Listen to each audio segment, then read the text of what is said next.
Hello guys, चीनियों ने फिर से हमें बहुत सारे बढ़िया प्रोडक्ट्स भेजे हैं। कहा कि हम आपको तुरंत दिखाएं। इन छोटे ट्रांसपेरेंट बैग्स में मेटल के पट्टे के साथ कुछ बढ़िया फिगर्स हैं। ये किसी तरह के अलग से कीचेन है, या शायद ये कहना बेहतर होगा कि चाबी के कवर है। आपको बस कैप्टन अमेरिका के अंदर चाबी का पीछे का हिस्सा डालना है और अब आपका घर भरोसेमंद हिफाजत में है। इसके अलावा हमारे पास एक कुत्ता, विनी द पूह और मिकी माउस है। ये बहुत अच्छा लग रहा है और अब हर परिवार का सदस्य आसानी से पहचान सकता है कि ये किसकी चाबी है। हम अपनी पसंदीदा पॉकेट चाकू का इस्तेमाल कई सालों से कर रहे हैं, जिसे आपने जंगल में फिल्माए गए वीडियो में कई बार देखा होगा, लेकिन हाल ही में ये खो गया और हम इसे कहीं ढूंढ नहीं पाए। चीनियों को हमारी परेशानी का पता चला और उन्होंने हमें एक चीनी चाकू निर्माता से ये काला बॉक्स भेजा। बॉक्स में एक नीली गाय वाला स्टिकर, चाकू पोंछने के लिए एक मुलायम कपड़ा और चाकू था। वाह, ये बहुत बढ़िया लग रहा है। हमें हैंडल का नरम हरा रंग बहुत पसंद आया, जो ऐसी चीज से बना है जिसे हमने पहले कभी नहीं देखा। ये बहुत सख्त और पकड़ने में आसान है और जाहिर है ये प्लास्टिक नहीं है। लेकिन सबसे ज्यादा हमें ब्लेड निकलने का तरीका पसंद आया। ऐसा करने के लिए हमें इस पूंछ पर दबाना पड़ता है और ब्लेड हैंडल से बाहर निकल जाता है। चाकू को बंद करने के लिए आपको इस प्लेट पर दबाना होगा और ब्लेड को वापस हैंडल में धकेलना होगा। फैक्ट्री की शार्पनिंग इतनी भी खराब नहीं है। जैसा कि आप देख सकते हैं, ये कागज को काफी अच्छी तरह से काटता है। हालांकि हम एक और ओपनिंग मैकेनिज्म अनलॉक करना चाहते हैं, इसीलिए हमें चाकू को अलग करना होगा और इसकी बनावट को देखना होगा। ये पता चला कि ब्लेड इसके चारों ओर दो छोटे बेरिंग की बदौलत इतनी आसानी से चलता है। एक छोटे से बदलाव के बाद ब्लेड को और भी आसानी से खोला जा सकता है और अब चाकू खोलने के लिए हमें बस अपने हाथ से नीचे की ओर एक तेज झटका देना है। अब हम जंगल में सुरक्षित रूप से जा सकते हैं, ये जानते हुए कि हमारे पास भालू से खुद का बचाव करने के लिए एक अच्छा डिवाइस है। हम शर्त लगाते हैं कि आप पहली नजर में अंदाजा नहीं लगा पाएंगे कि ये क्या है। हमें नहीं पता कि किसके लिए, लेकिन चीनियों ने एक लाइटर का आविष्कार किया है, जिसके लिए किसी गैस या गैसोलीन की जरूरत नहीं होती है। आग जलाने के लिए बस एक आम रस्सी की जरूरत है। इसमें एक आम स्पार्क भी और एक छोटा सा मनका है, जिसे आपको रस्सी की नोक को दिखाने के लिए ऊपर खींचना है। चलिए चीनी इंजीनियरिंग की इस मास्टरपीस से आग जलाने की कोशिश करते हैं। मैनुअल में बताया गया है कि पहली बार लाइटर को जलाने में काफी वक्त लगता है और हमें सच में थोड़ी मेहनत करनी पड़ी। हर बार जब हम पहिया घुमाते थे तो चिंगारी रस्सी को और ज्यादा गर्म कर देती थी। ये काला हो जाता था और आखिर में सुलगने लगता था। हमने इस पर हल्की सी फूंक मारी और आखिरकार रस्सी का एक चमकीला और गर्म सिरा मिल गया। इस लाइटर का इस्तेमाल करके आग जलाने के लिए बस इतना करना बाकी है कि सुलगती हुई रस्सी को सूखी घास या पत्तियों पर रखें और थोड़ा फूंक मारें।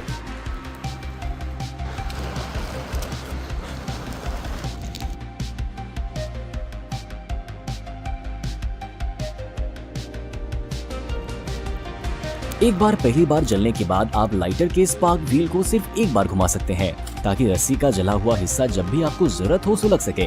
डिवाइस दिलचस्प है, लेकिन सच कहें तो हमें बाकी तरह के लाइटरों के मुकाबले इसके कोई फायदे नजर नहीं आते। क्या आपके पास कोई आइडिया है? जब आप कई तारों को एक साथ मोड़ते हैं तो आपको आमतौर पर उन्हें नीले इलेक्ट्रिकल टेप से इंसुलेट करना पड़ता है, जो आमतौर पर बहुत अच्छा काम करता है। लेकिन चीनी एक कदम आगे चलते हैं और लिक्विड टेप लेकर आए। यहाँ इसकी एक छोटी बोतल है। ये किसी तरह के पेंट या गोंद की तरह दिखता है, जिसे आप बोतल के ढक्कन से जुड़े ब्रश के तारों के नंगे हिस्से पर लगा सकते हैं। 2 मिनट में लिक्विड की सतह सख्त हो जाती है, ताकि आप इसे आराम से छू सकें। 1 और घंटे में सतह जम जाती है और किसी तरह के प्लास्टिक में बदल जाती है, जो तारों को बाकी चीजों के कांटेक्ट से मजबूती से बचाती है और शायद कनेक्शन को वाटरप्रूफ भी बनाती है। चीनी एक मल्टी टूल का आविष्कार करने में कामयाब रहे, जो हमने पहले कभी नहीं देखा था। ये अच्छा लग रहा है और हमें ये अभी से ही पसंद है। इसका खास टूल ये मंकी रिंच है, जिसका शेप 25 मिलीमीटर तक एडजस्ट किया जा सकता है। साथ ही इसमें एक पेचकश और एक छोटा चाकू है। एक बार पूरी तरह से खुलने के बाद मल्टी टूल एक बड़े प्लायर में बदल जाता है, जो तमाम केबल और तारों को असरदार ढंग से काट सकता है। फिर भी इसमें कुछ और खासियत है। केस की पिछली जेब में हमें एक नरम रबर होल्डर में बहुत सी बिट्स का एक सेट मिला। उन्हें एक छोटे एडाप्टर के साथ स्क्रू ड्राइवर पर फिक्स किया जा सकता है और ये पूरी तरह से काम करता है। जाहिर है ये मल्टी टूल कई हालातों में काम आ सकता है और किसी भी एडवेंचर में एक बेहतरीन साथी होगा। बड़े चाकू के अलावा चीनियों ने हमें शायद दुनिया में पॉकेट चाकू का सबसे छोटा मॉडल भेजा है। इस छोटे से चाकू पर एक नजर डालें। इसका छोटा छिपा हुआ ब्लेड आपको भालू से बचाने के लिए काफी नहीं होगा, लेकिन आपको गौरैया या गिलहरी से बचाने के एक्स्ट्रा 10 नंबर जरूर मिलेंगे।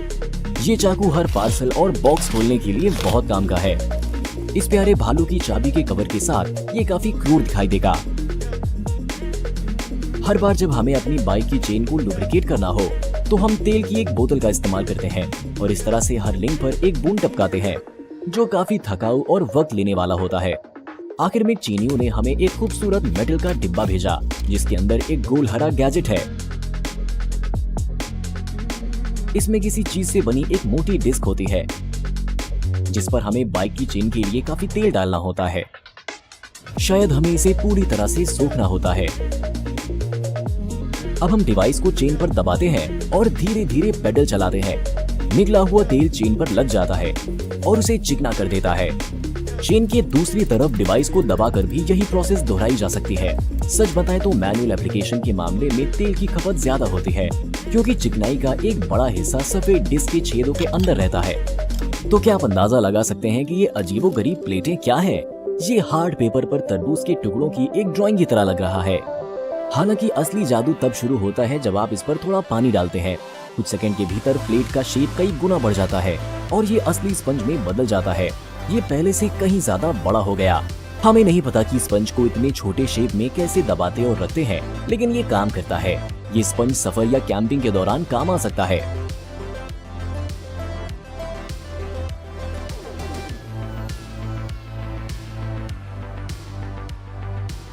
क्या आपको पिछले वीडियो में से एक में बनाया गया lamp socket to outlet adapter याद है? खैर जाहिर है ये चीनियों ने हमारा वीडियो देखा और इस डिवाइस का अपना वर्जन बनाया।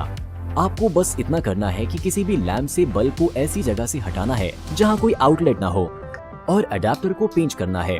हमारी जिंदगी में कई ऐसे मौके आए जब ये डिवाइस काम आई और अब हमारे पास 2 हैं। इसके अलावा चीनी वर्जन बहुत ज्यादा कॉम्पैक्ट और सस्ता है। पहले हमें लगा कि ये किसी तरह का खिलौना है, लेकिन अब आप देखेंगे कि ये चिड़िया आपके काम आ सकती है।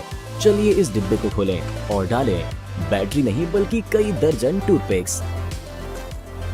इसे बंद करें और चिड़िया पर दबाएं।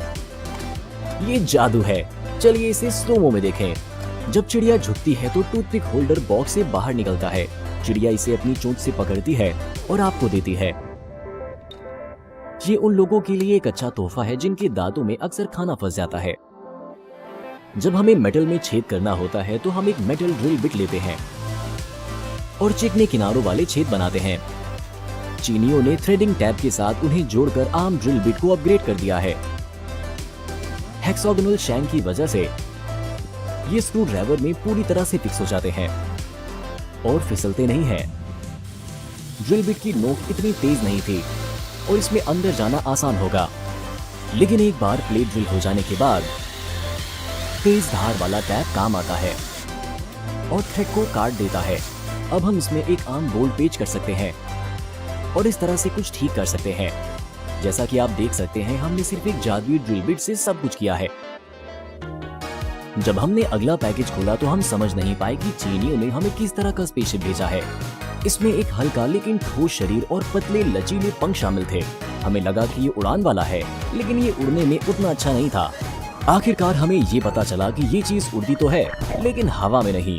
आपको इसे पानी के नीचे तक गहराई तक डुबोना है और फिर इसे छोड़ देना है। ये तुरंत आगे की ओर और पानी की सतह पर ऊपर की ओर भागता है और जितना ज्यादा आप इसे डुबोते हैं ये उतना ही आगे बढ़ता है। हम इसे ज्यादा से ज्यादा 8 मीटर की दूरी तक छोड़ने में कामयाब रहे। ये खिलौना तालाब या स्विमिंग पूल में तैरना एक आकर्षक खेल में बदल देता है। बचपन में हम सभी को पेपर प्लेन बनाना बहुत पसंद था और हम चाहते थे कि वो जितना हो सके उतनी दूरी तक उड़े। आखिरकार चीनियों ने पेपर प्लेन के लिए एक मोटर का आविष्कार किया जो उन्हें और भी दूर तक उड़ा सकता है। मोटर और प्रोपेलर को कार्बन फाइबर रॉड के एक तरफ रखा जाता है और दूसरी तरफ बैटरी नहीं बल्कि एक छोटा कैपेसिटर होता है जिसे कुछ ही सेकंड्स में चार्ज किया जा सकता है। इस तरह का पावर बैंक एक पावर सप्लाई के रूप में काम करता है, जिसके अंदर हमें 3 AA बैटरी लगाना होता है।